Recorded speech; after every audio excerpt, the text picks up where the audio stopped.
சோழ மண்டலத்துல திருப்புகலூர்ல பிராமண குலத்துல முருகர்னு ஒருத்தர் இருந்தார்.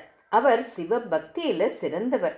அவர் தினம் சூரிய உதயத்துக்கு முன்னாடி எழுந்திருச்சு குளிச்சு மரக்கிளைகள்ல பூக்கிற பூ, கொடிகள்ல பூக்கிற பூ, தண்ணியில பூக்கிற பூ, நிலத்துல பூக்கிற பூன்னு 4 வகை பூக்களை பூ கூடைகள்ல சேகரிச்சுட்டு வருவார்.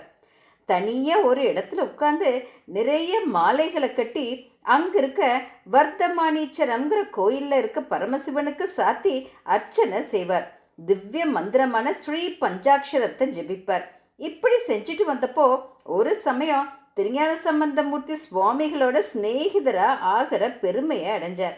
தான் செஞ்ச சிவ பூஜை பலத்தினால அந்த திருஞான சம்பந்தமூர்த்தி சுவாமிகளோட திருமணத்துல கலந்துக்கிட்டார். திருமணம் முடிஞ்ச உடனே திருஞான சம்பந்தர் இறைவன் கிட்ட முக்தி வேண்டினார். இறைவன் திருவருளால அந்த திருமண பந்தல்ல ஒரு பெரிய சிவ ஜோதி தோன்றுச்சு. திருஞான சம்பந்தமூர்த்தி, அவர் மனைவி, திருமணத்துக்கு வந்த எல்லாரும் அந்த சிவ ஜோதியில கலந்து முக்தி அடைஞ்சாங்க. அப்படி முருகநாயனாரும் பரமசிவனோட திருவடி நிழல அடைஞ்சார். திருச்சிற்றம்பலம்.